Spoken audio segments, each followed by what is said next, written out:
Hello, and welcome to today's show, Legacy Living, Make Your Life Count. I'm your host, Dr. Gloria Burgess, international leadership expert and trusted advisor. Welcome to Legacy Living, Make Your Life Count. I'm so delighted that you joined me today. I have a very special guest on our episode for today. Her name is Desi Payne. Desi is a humorous, motivational speaker, trainer, and the stress-less coach. I love that. She loves to inspire leaders and their employees to adjust their attitudes so they will work in a positive environment. As a stress-less coach, she helps people let go of the stress that is robbing them of their joy so they can enjoy life. I just love that. I love the idea of it. Now, Desi instills joy and laughter into all of her programs. She is also a John Maxwell team member, traveling internationally to coach people to be better leaders. She also teaches Youth Max in schools, helping youth become great leaders. Today's topic is all about letting go, a topic that is near and dear to my heart. And I can't think of a better person, a better leader, a better human being to address this topic than Desi Payne. Now, I met Desi a few years ago. We're both part of the John Maxwell team, and I met Desi as part of a mentoring series for leaders. In fact, I met her because she had been selected from a pool of about 20,000 or so leaders. That's a lot of folks. She had been selected to be interviewed for the impact that she was making on the world. And when I met Desi and heard her speak about her passion, she was just on fire about it. So I can't wait to host my friend and fabulous colleague, Desi Payne. Now, before I bring Desi in, I want to just take a moment to connect the dots between today's topic, letting go, and legacy living. Now, there are many ways that letting go connects to legacy living, which you'll hear more about later in the show. For now, let me just say that legacy living is a way of being and a way of living in the world so that we make the conscious choice to be the difference we want to see in the world. We make the conscious choice now, not in some distant future.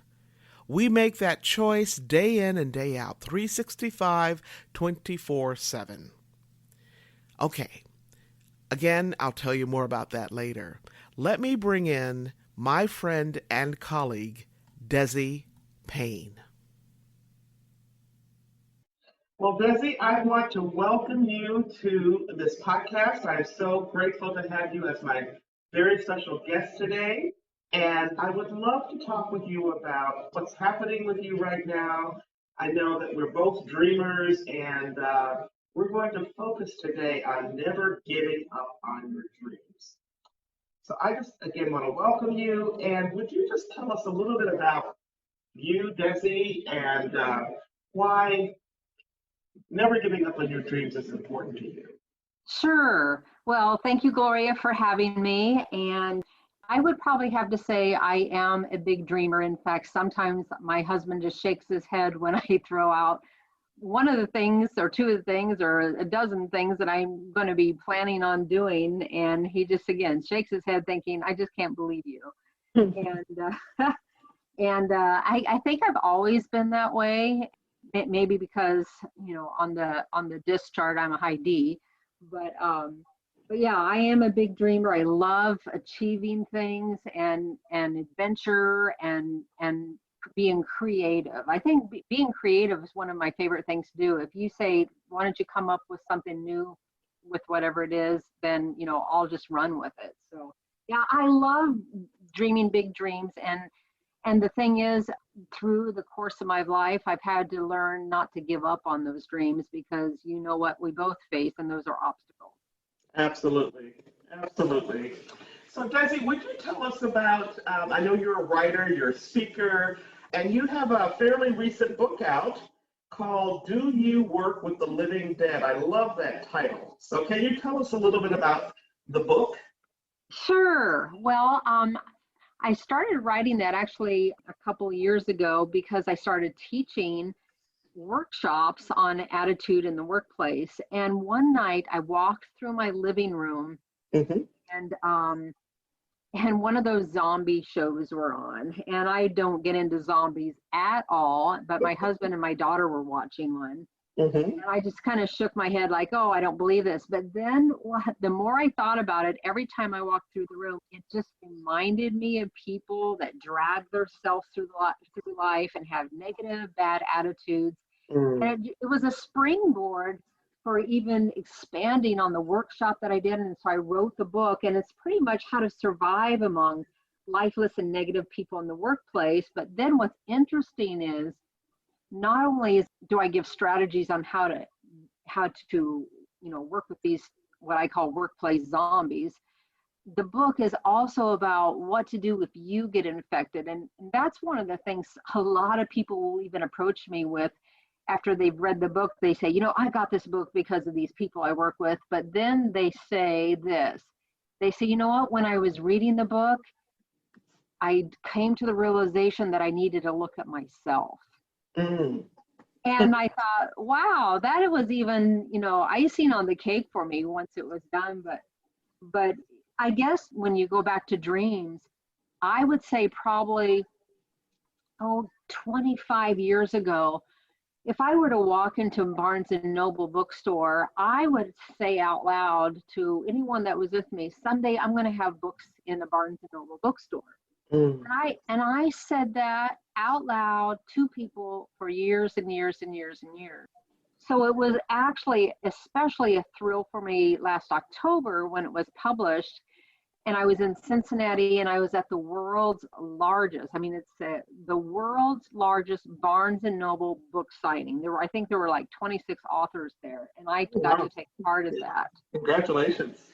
Thank you. So that was a huge win for me to have the book published and go through that process. And once you publish one book, you get the bug to write another. And so yes, I ended up writing book 2.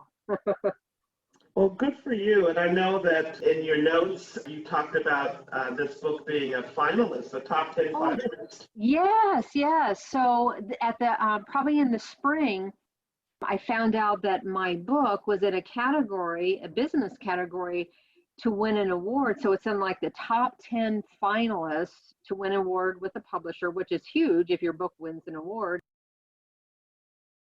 So tell us more about this, because we all run into people who have negative attitudes. Sometimes, like you said, that's us. So why did you write this particular book? I am from a family of very negative people. Mm. And holidays, when everybody's going to be coming over, it's almost like you put your guard up because conversations are going to turn maybe negative or critical. Mm. And so that was probably the main reason, secretly writing this book to give to all my different family members. But Uh-huh. but it expanded so that it would be able to help people in the workplace. And it's been awesome because after I've even taught the workshop or people have read the book, it's been so nice for people again to say, when I was reading this book, I saw this person and this person and this person. And so people were really able to relate with it. And the strategies I give, a lot of them are pretty practical. For example, a couple of them are, don't descend to another person's level or go to their grave, is what I call it, is because a negative person doesn't want to be the only one negative or griping or complaining. they want to drag other people into it. And Mhm. just like there's secondhand smoke, I believe there's secondhand negativity. And if you're around it, Mhm. you can be sucked into that. And Mhm. so it's really important to do different things if you work those kinds of people, or if you see those people in the grocery store, to distance yourself. But then if you can't distance yourself from those people, especially if you work with them, I give some different strategies, but the one I say is probably the most important is to infect them with your own positive attitude. Let you be the one that infects them versus them infecting you. Oh, I love that. I love that. And you talk about getting CPR. So what do you mean by that? Yes. If you were to take your pulse right now, I would hope you'd have your pulse, but you know what? I think it's important that we take our attitude pulse. And if we find that we're among the ungrateful dead, or we're Mm. acting like any of these negative people, then we need CPR. And that CPR is, number one, C stands for choice. It's always your choice on how you're going to act. And it's interesting, when I wrote this book, I got this nickname, the Attitude Adjuster. And I was in the grocery store one time, and it was one of those days when the line for only one aisle, one checkout was open. And I was in a hurry, and the line was so long, and there was a part of me that just wanted to glare, or act like, what is the problem here? And because I knew I had this nickname, the Attitude Adjuster, I thought, you never know who's watching you. And Mm. so I thought, you know what, I am going to be cool, calm, and collected. In fact, when I get up to the checkout gal, I'm just going to talk to her and ask her how her day's going. And, she went on to tell me that they had several people that called off sick. She had no control over that.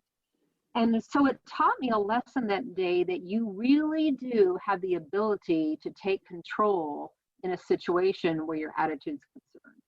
So in CPR, C stands for choice and P stands for perspective. Mm. It's so important to always have the right perspective. And I've had the wonderful privilege about a year ago to speak with Nick Vujicic at an event in Texas, to 15,000 youth. Mhm. And every time I see Nick, I always think, I have so much to be grateful for. I mean, here's Nick Vujicic, a man without arms and legs. Yes. And and we lose perspective very easily when we get up in the morning not thinking how grateful we should be for every single thing that we have. And if you are grateful, if you have the right perspective, it's going to affect your attitude. And Mhm. then R in CPR stands for reboot your brain. Mm. And so, if, for example, if your computer is not acting right, or it's stuck, you get aggravated with it, and Yes. so you have to reboot it. So Mhm. you have to hit Control, Alt, and Delete. Well, that's what you have to do with your attitude. You have to reboot your brain. You have to control what you're thinking about, alternate those thoughts with good thoughts, and then that will delete those negative thoughts. So that's a part of rebooting your brain. And then another part of rebooting your brain is humor and laughter. Incorporating more humor and laughter into your life, because anytime you laugh, it really does reboot your brain, because your brain chemistry changes. So that's essentially CPR for your attitude. Uh-huh. Well, I love that. And so someone gave you the name of the attitude adjuster? Yeah, I was called the Attitude Adjuster, so I kind of just ran with that for a while, and so it's on my website. I'm the Attitude Adjuster, Mm-hmm. and so yeah, and then it keeps me in line. That's so important, Desi. And I love the CPR approach. Could you go through the C and the P and the R again? Because I know that there are people out there taking notes. Okay. Sure, Can you sure. walk us through that again, please? C stands for choice. Mm-hmm. It's always your choice on what kind of attitude you're going to have. I mean, you choose that attitude no matter what is happening around you. P stands for perspective. And a lot of that has to do with gratitude. And Mm-hmm. then R stands for reboot your brain. And I think there's two ways to reboot your brain. One is to control what you're thinking about Mm-hmm. in your thoughts, and the other way to reboot your brain is with laughter, because when you do laugh, it does change your attitude, let alone change the chemistry of your brain to make you feel better. Yeah, so thank you. And I know, when I think about perspective, this little thought runs through my mind. When we change our perspective or how we look at things, then the things around us actually begin to change. That's so true. That is right. Yeah. So I hadn't planned on asking you this question, so if you don't want to answer it, just tell me. But I love how you talk about, rebooting your brain and using humor. Uh, Right. and you and I had, we talked a while ago in another interview, and you talked about your background as being a clown. Sure, sure, sure, sure. So actually, you know, that has a lot to do with the dreams in my life. After I graduated from college, I got a job at a hospital and I did not like it at all. I mean, it was very stressful, but I ended up staying in that job for a very long time. And then after that job, the door opened to another job, which is funny. I was the complaint department, but I actually loved that job, Mhm. and it was always challenging. But had I left, had I left that job, I would not have had the opportunity for my life to change, because that door opened Mhm. up to a whole new life for me. Because while I was working at the hospital, there was a professional clown. And when I would get complaints from patients, I would, call them up and say, I mean, he was on staff. I'd say, hey, I need you to go see this patient because they're really grumpy. And he would go in, do his magic, and it was amazing. Well, one night he was at a banquet where I was actually performing as the entertainer, and I was a mime. And I did my mime skit, and he came up to me. I mean, he made a beeline right up to me afterwards, and he asked me, "Who taught you how to do that?" Mhm. And I said, To do what?" And he said, "Well, what you did on the stage." And I said, "I don't know. I don't know, taught myself. I did it." And he said, "Have you ever thought about going to clown college?" And I thought, "Oh my goodness, that is the dumbest thing I've ever heard." And my husband hates clowns. That is crazy. Oh no. Well, he kind of kept at me, and finally one day he throws a brochure on my desk and he says, "The University of Wisconsin is going to have a clown college experience up in Des Moines, Iowa. I'm about an hour and a half from there." And he said, "Why don't you go?" And I thought, "Oh, I'll just go. I'm sure I can learn how to do a balloon animal for my Sunday school class." Hmm. Well, little did I know, going to that clown college experience, which was for clown college, it changed my life. To make a long story short, I went to clown school, and I was able to be trained by professional entertainers from around the world who understood the art of clowning, not just throwing on makeup and going out and being goofy, but actually the art of a clown. So I became a professional clown, and he actually wanted to mentor me to take his place at the hospital, which I ended up doing for 22 years. Actually retired from the hospital Hmm. as from a professional clown last December. But I saw cancer patients, kids. I worked in the emergency room, ICU. I worked all over that hospital as a professional clown. And then little did I know, doors were going to open. I ended up being a guest performer with Ringling Brothers. I worked on Royal Caribbean cruise lines, and I was in high demand for schools to come and teach kids about character, anti-bullying. And so, I mean, I worked literally full time, a lot of times 5 and 6 days a week in clown makeup. And I did that. I mean, it was a very, very rewarding occupation. And with all that said, I learned the power of laughter. I learned the power of humor and what it does to a person when you make somebody else smile and make somebody else laugh.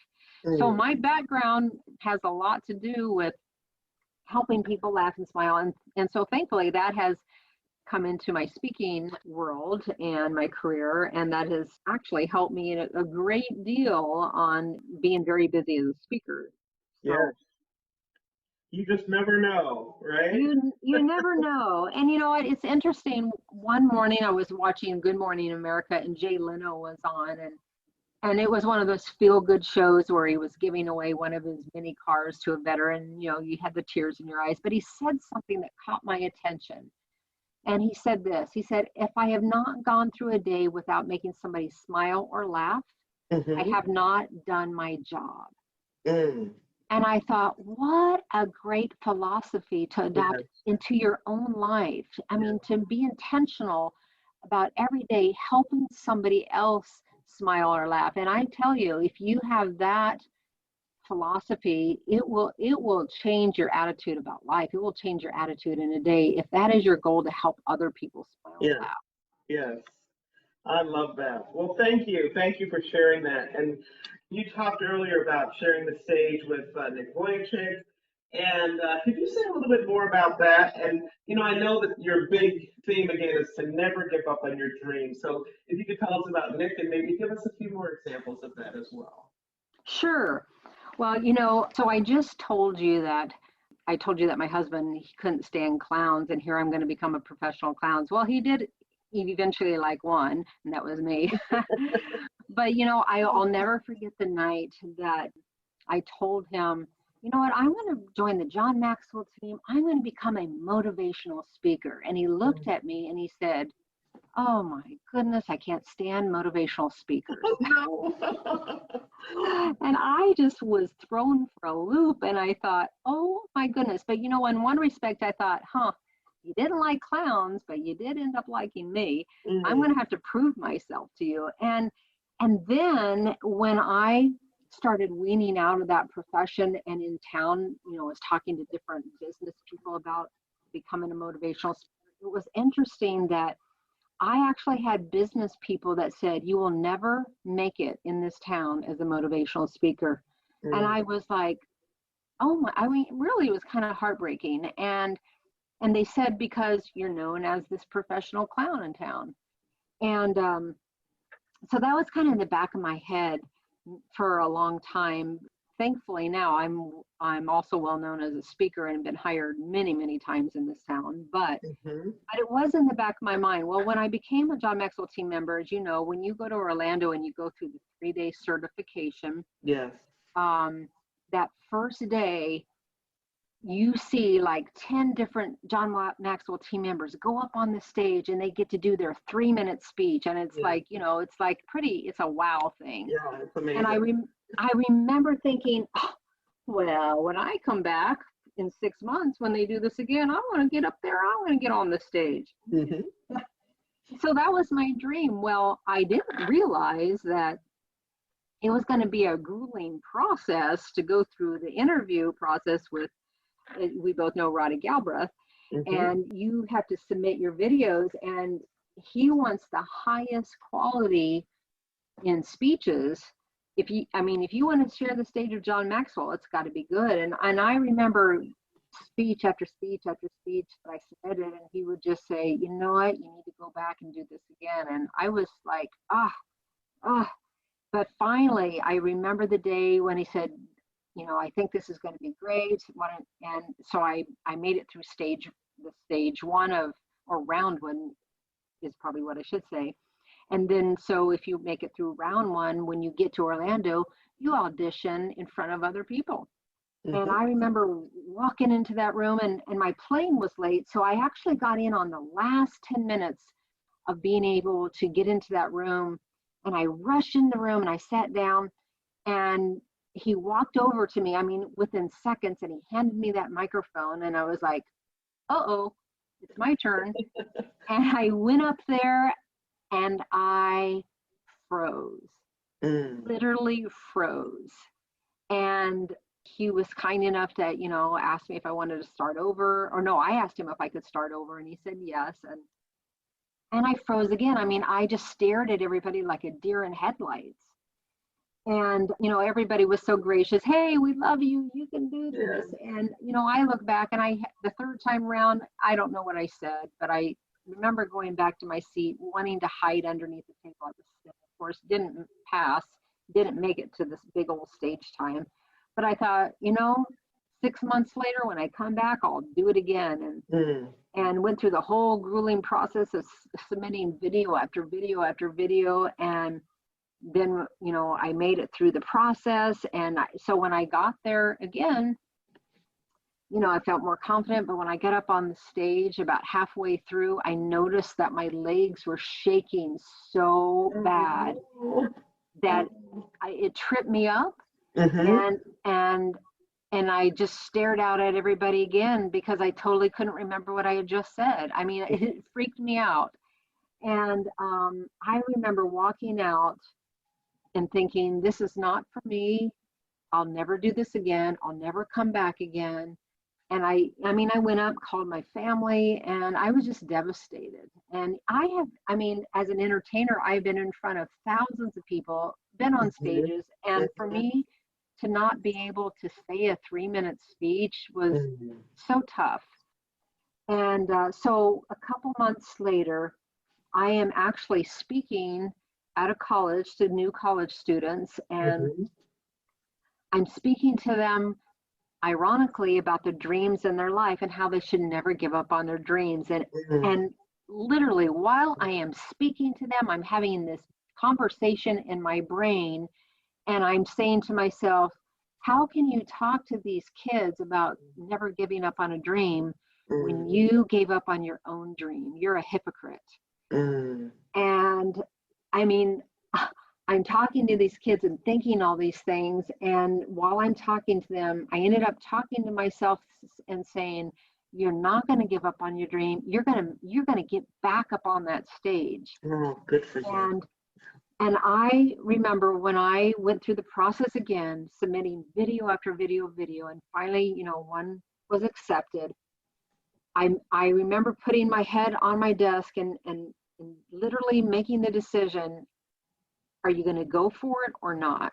And I decided I was so determined. I was like Rocky. Nothing was going to stop me. Yes. And when I got on the plane to fly to Orlando, it was an 1.5-hour flight, and I shut my eyes and I said that 3-minute speech every 3 minutes until I got to Orlando. And then when I got to the hotel and I got settled, I went into the halls of the Marriott down in the conference center, and I looked for people and I asked them, can I do my speech for you? And you know what? I didn't want to. In fact, I had stayed with my sister and I did it for her. And she says to me, well, when you do it, you might have a little bit more enthusiasm. I thought, this is not a good start. And so I found some people and I did it, and I messed up just a little bit, but I thought I did it. And so I ended up probably went around to about 10 different people and I said, can I do my speech for you? I mean, I was so determined. And then on the day, you know what it's like on that day, you don't know if your name's going to be called or not. And they called 10 people up. So I sat there and I wrote out my speech all day long. And you know what? When Ronnie got up there and announced the 10th person, guess what? My name wasn't called. And my heart sunk. But you know what? A couple minutes later, he said, you know what? I have somebody else that I want to come up on the stage. And he announced my name. Oh, wow. And I was in the very back, and I just was like, I just was like, wow. And all the way up to the stage, I was saying my speech. I love that. So you know, it's, thank goodness it's recorded, because I mean, anybody can go to my YouTube channel and they can watch me do the speech that I did, because my speech was about messing up the first 2 times. And so, you know, that was a huge dream for me, and and because I didn't give up, you have no idea the amount of confidence that was built on the inside of me for doing that, and speaking in front of 3,000 people. Yes. So yeah, it was huge to be able to do that, and so it prepared me for 6 months later when I was going to be speaking before Nick Vujicic in an Mm-hmm. arena to 15,000 kids. Mm-hmm. And so I truly believe what you're doing today is always preparing you for what you're going to do tomorrow. And so Absolutely. don't give up on your dreams, no matter how small or how big they are. I love that. I was just writing as you were talking, like not once, not twice, but three times, and Yeah. self-talk and just getting up there and having the courage, present yourself again and again and again. And I do know what that process is like, so I'm reliving it with you. So congratulations! I love the image of Rocky because at the end, I'm just imagining your hand just up in that big V that he does, right? Well, well, what's funny is after the speech, I did jump up and down. So, and then Roddy says, finally. So Oh, yeah, you'll have to go on YouTube and watch my John Maxwell stage speech.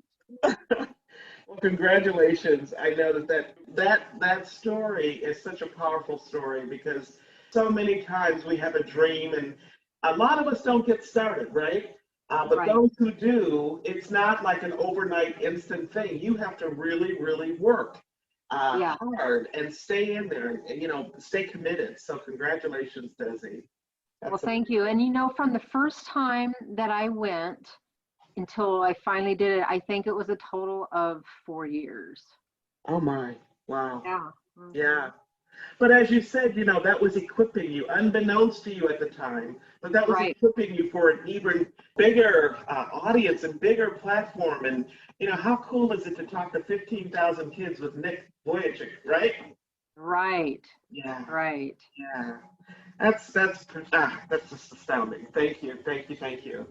So tell me, I know that you have done so many very cool things in your career as an entertainer, as a speaker, as a clown. And how has this pandemic shaped or influenced or impacted your career? Well, it's actually impacted it in a huge way because my last speaking event was March 6th. Hmm. And in March and April through the summer, I had a record number of speaking events. I mean, I was blown away by how many I was booked. And Hmm. it was like overnight. I mean, it seemed like overnight Hmm. they were all canceled. Hmm. And I started getting the calls, getting the emails to the point where literally everything was canceled. And until I think this week will be my first speaking event that I will be live, which I'm so excited. They have no idea the amount of energy that I'm going to be bringing to them. Uh-huh.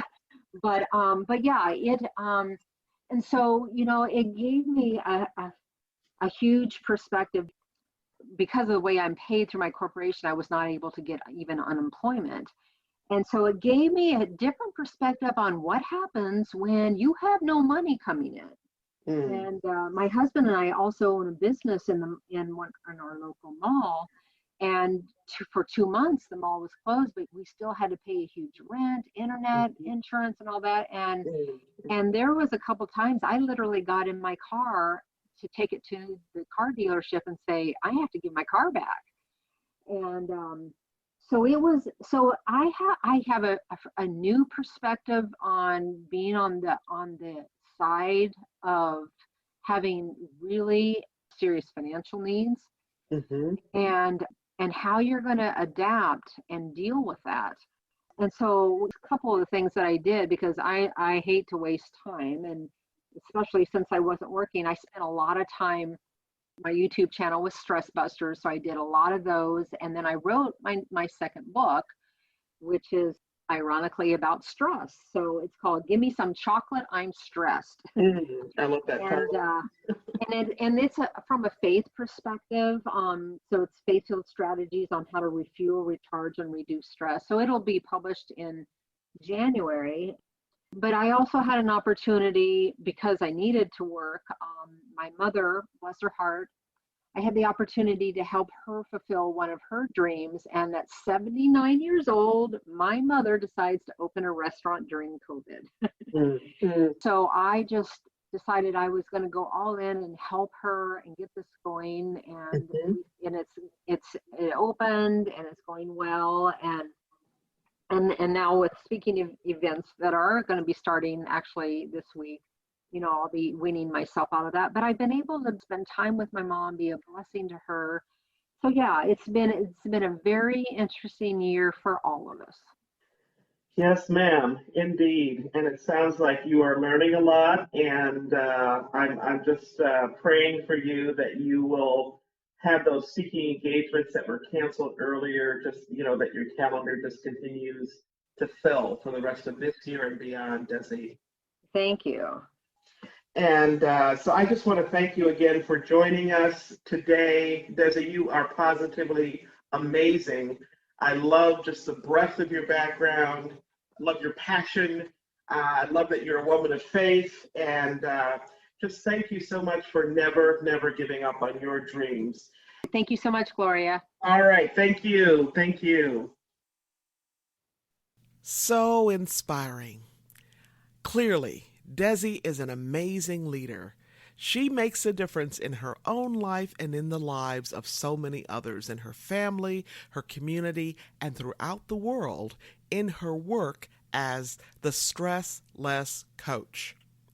To learn more about Desi's work, you can go to her website, and that's www.desipayne, and that's DESIPAYNE,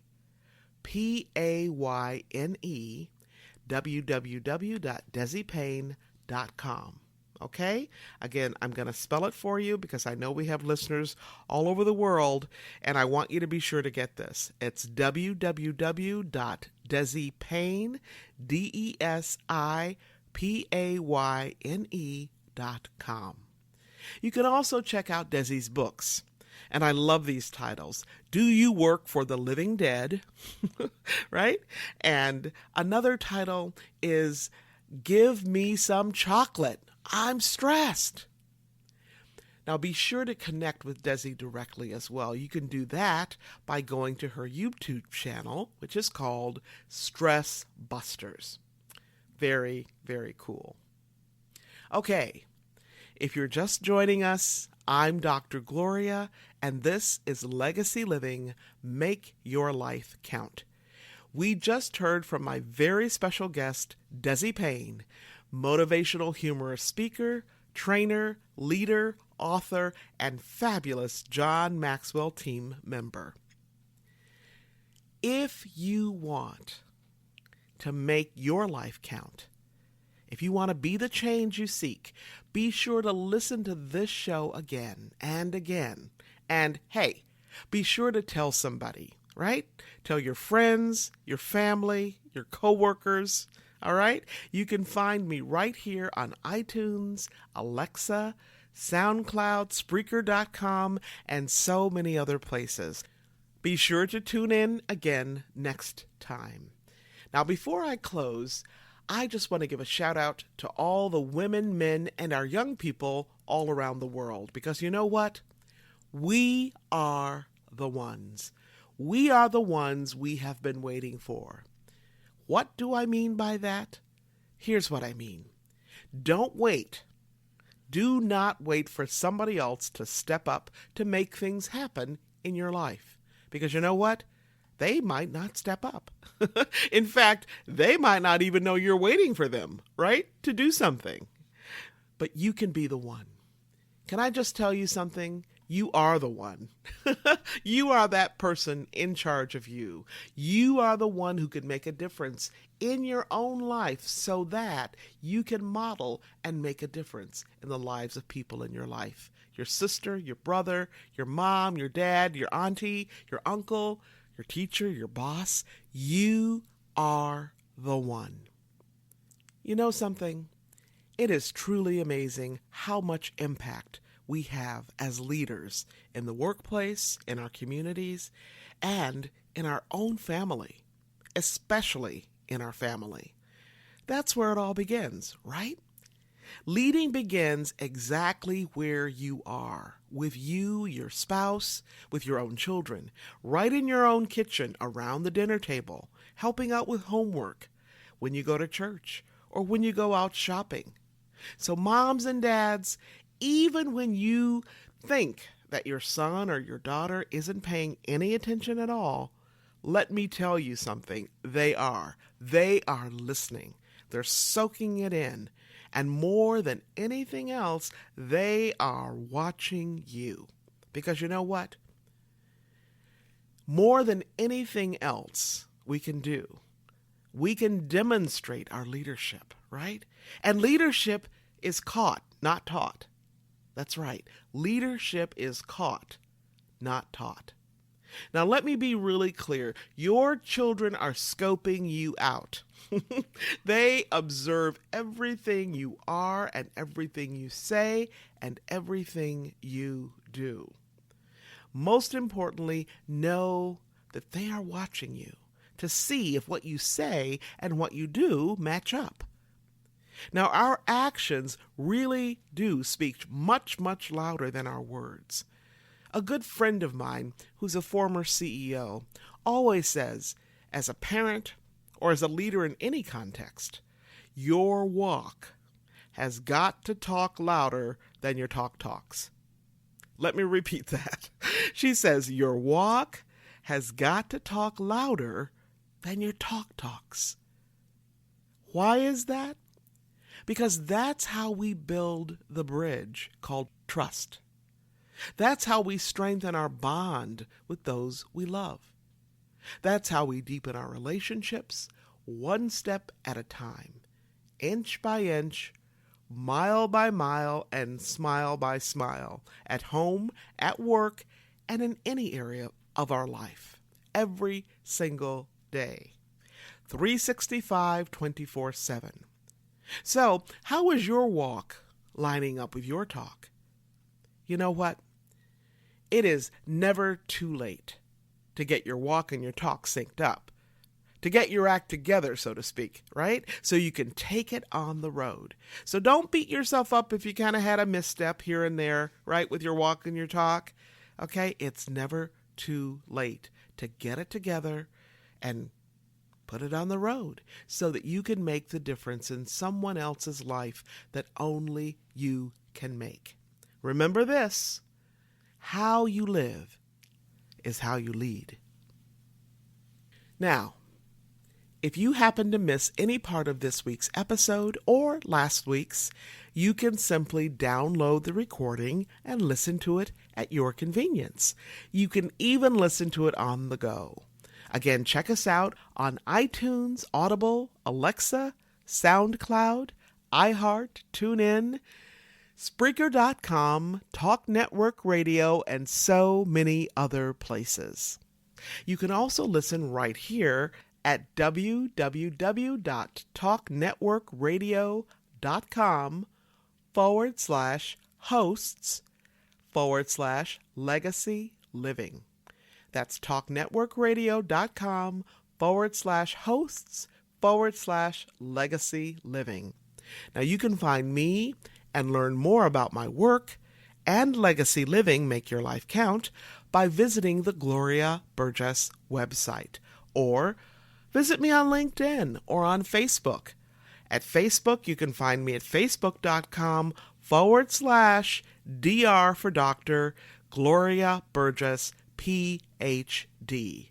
That's facebook.com/DR Gloria Burgess, PhD. All right. Now, once again, before I close, I just want to thank each of you for tuning in, for allowing me to share a bit about my journey with what legacy living is all about.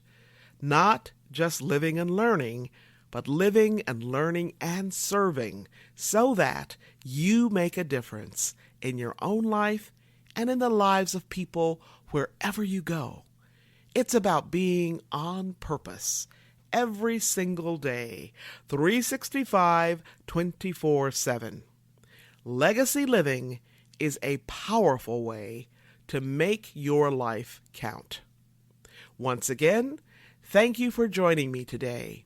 I'm your host, Dr. Gloria Burgess, and this is Legacy Living, Make Your Life Count. Join me again next time right here on Talk Network Radio for another episode of Legacy Living, Make Your Life Count. Don't just count the days in your life. Make the days in your life count. That's what legacy living is all about. Have a fantastic day, and remember, make the days in your life count. God bless you.